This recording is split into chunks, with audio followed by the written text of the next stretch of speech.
सभा का चुनाव आया और उस समय के प्रधानमंत्री के उम्मीदवार भारतीय जनता पार्टी के नरेंद्र मोदी ने नारा दिया कि बहुत हुई महंगाई की मार, अब की बार मोदी सरकार। साथियों, जब हमारी सरकार थी 50 पैसे डीजल की कीमत बढ़ती थी, पेट्रोल की कीमत बढ़ती थी, तो स्मृति ईरानी रोड पर डांस करती थी। भारतीय जनता पार्टी के नेता नंगा नाच करते थे।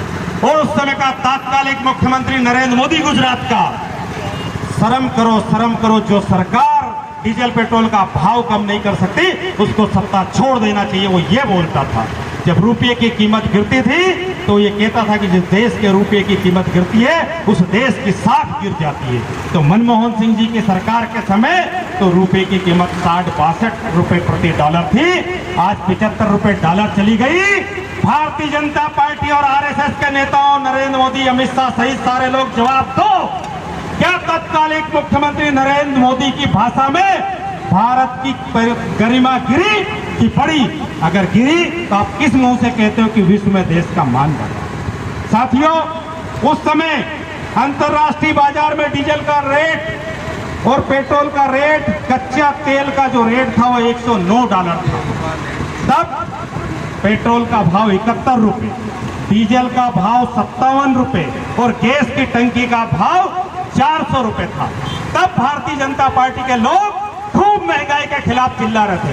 साथियों, जिस कांग्रेस की भारतीय जनता पार्टी और आरएसएस के लोग जिनने आजादी में कोई योगदान नहीं दिया, वो सब लोग 70 साल के जिस कांग्रेस को लुटेरी कहते थे, उस कांग्रेस ने 70 साल में गैस टंकी का भाव किया 400 रुपए, उसने 70 साल में डीजल का भाव किया 71 रुपए, उसने 70 साल में पेट्रोल का भाव किया 57 रुपए। और साथियों, वो भी क्यों किया कि अंतर्राष्ट्रीय बाजार में $109 था। चुनाव हुए, देश की जनता ने कांग्रेस पार्टी की सरकार को हटा दिया और नरेंद्र मोदी के झूठे वादे में आके नरेंद्र मोदी को प्रधानमंत्री बना दिया। साथियों, उसके बाद क्या हुआ? उसके बाद लगातार कच्चे तेल का मनमोहन सिंह सरकार ने एक पॉलिसी बनाई थी कि जब अंतर्राष्ट्रीय बाजार में भाव बढ़ेगा तो डीजल पेट्रोल का भाव ऊपर जाएगा और जैसे ही कम होगा तो नीचे आएगा। तो जो भाव गिरने लगा 109 से, तो बीच के कुछ समय में तो $30 तक भी रेट आया, चौथाई भी गिर गया, पर डीजल पेट्रोल का भाव नहीं गिरा। साथियों, जिस कांग्रेस की बुराई करते थे भारतीय जनता पार्टी के नेता, आरएसएस के लोग, प्रधानमंत्री मोदी सहित पूरे भाजपा के लोग, शिवराज जी आप हमको बताओ, जो हमारी कांग्रेस पार्टी जिसको आप लुटेरी कहते थे, उसने 70 साल पे डीजल पर टैक्स लिया ₹3.46, उसने 70 साल में पेट्रोल पर टैक्स लिया ₹9.20, उसने गैस टंकी बेची 400 रुपए में और 500 रुपए उस पर सब्सिडी दी। आपने गैस की सब्सिडी खत्म कर दी। आज आपका पेट्रोल के ऊपर टैक्स है ₹31.80, मतलब 258% की वृद्धि। आज आपका डीजल के ऊपर टैक्स है ₹32.90, मतलब 821% की वृद्धि।